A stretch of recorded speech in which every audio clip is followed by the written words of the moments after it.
একজন সফল ব্যবসায়ীকে প্রশ্ন করা হয়েছিল, এক বছরে আপনি ব্যক্তিগতভাবে সর্বোচ্চ কত টাকা উপার্জন করেছেন।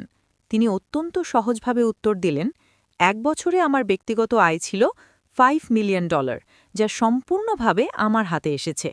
প্রশ্নকর্তা পুনরায় জিজ্ঞেস করলেন, আর আপনার ব্যবসায়িক প্রতিষ্ঠানগুলো মিলিয়ে মোট আয়ের পরিমাণ কত?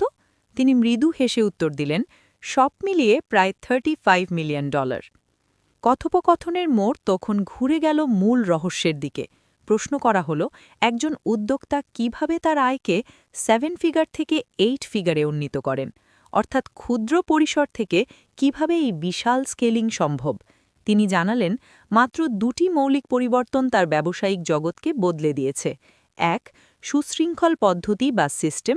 2, ইচ্ছা ও দক্ষতার সমন্বয় থাকা জনবল। তার মতে, যদি কোনো ব্যক্তির মধ্যে কাজ করার তীব্র ইচ্ছা এবং সেই কাজ সম্পন্ন করার সঠিক দক্ষতা থাকে, তবে এই দুয়ের মিলনে অবিশ্বাস্য সাফল্য বা ম্যাজিক তৈরি হয়। তবে অধিকাংশ মালিক একটি সাধারণ ভুল করেন। তারা নিজেরা পরিকল্পনা তৈরি করে কর্মীদের ওপর চাপিয়ে দেন। এতে কর্মীরা সেই কাজকে নিজের মনে করতে পারে না, বরং তারা অপেক্ষা করে কখন সেই পরিকল্পনাটি ব্যর্থ হবে। কিন্তু যখন কর্মীরা নিজেরাই সিস্টেম বা পরিকল্পনা তৈরিতে অংশ নেয়, তখন তাদের মধ্যে ওনারশিপ বা মালিকানা বোধ তৈরি হয়। আর মানুষ যখন কোনো কিছুকে নিজের বলে গণ্য করে, তখন সে তা সফল করতে সর্বোচ্চ শক্তি দিয়ে লড়াই করে। টিম ম্যানেজমেন্টের মূলমন্ত্র। একজন দক্ষ নেতা হতে হলে কর্মীদের 3টি জিনিস নিশ্চিত করতে হয়। কাজের স্বাধীনতা, অর্থাৎ তাদের ওপর সার্বক্ষণিক নজরদারি না করা। সিদ্ধান্ত গ্রহণের সুযোগ, তাদের মেধার ওপর আস্থা রাখা। ফলাফলের ওপর অংশীদারিত্ব, সাফল্যের ভাগ তাদেরও দেওয়া। ব্যবসায়ীটি তার কর্মীদের পরিচালনা করেন এক অনন্য দর্শন থেকে। তিনি কর্মীদের বলেন না, আমাকে আরও ধনী বানাও, বরং তিনি বলেন, আমি তোমাকে আরও বেশি অর্থ উপার্জন করে দিতে চাই। যদি কখনো কাউকে তিরস্কার করতে হয়, তবে তা হওয়া উচিত এমন, তোমার পারফরমেন্স আরও ভালো হওয়া উচিত ছিল, যেন আমি তোমাকে আরও বড় অঙ্কের বোনাস দিতে পারতাম। এই মানসিকতাই একজন সাধারণ কর্মীকে ভেতরে ভেতরে একজন উদ্যোক্তায় রূপান্তরিত করে। সমস্যার আকার ও জীবনের ব্যর্থতা। মেন্টরের কাছ থেকে পাওয়া জীবনের শ্রেষ্ঠ উপদেশটি তিনি শেয়ার করলেন এভাবে, একজন মানুষের প্রকৃত ব্যক্তিত্ব বা আকার বোঝা যায় তার সমস্যার আকার দেখে। যে ব্যক্তি সমস্যা দেখে ভীত হয়, সে মানসিকভাবে ক্ষুদ্র রয়ে যায়, আর যে সমস্যাকে সাহসের সাথে গ্রহণ করে, সেই প্রকৃত অর্থে বড় হতে পারে। তার মতে, ব্যর্থতাগুলো হল জীবনের এক একটি ইট, যা দিয়ে আগামীর সাফল্যের দুর্গ নির্মিত হয়।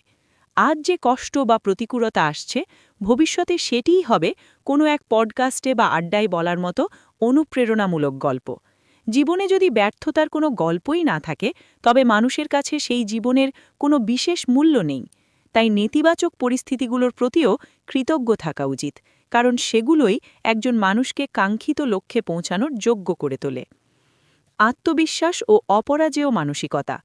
তাকে জিজ্ঞেস করা হলো, যদি আজ আপনার সবকিছু হারিয়ে যায়, তবে কি আপনি আবার শূন্য থেকে শুরু করতে পারবেন?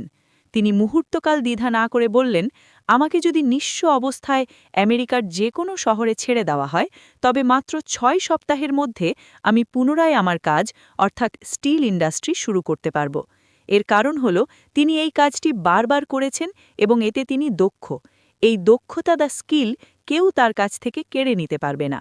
এটাই তার আসল সুপার পাওয়ার। তরুণ জনপ্রজন্মের প্রতি বার্তা। তরুণদের উদ্দেশ্যে তার বার্তা অত্যন্ত স্পষ্ট ও কঠোর। সাফল্যের প্রতিটি নতুন ধাপে নতুন নতুন প্রতিবন্ধকতা বা শয়তান আসবে।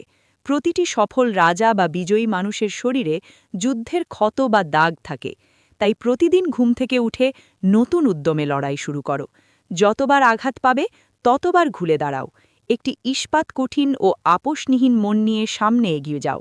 মনে রেখো, আল্লাহ ছাড়া এই পৃথিবীতে এমন কোনো শক্তি নেই যা তোমাকে থামাতে পারে, যদি না তুমি নিজে থেমে যেতে চাও।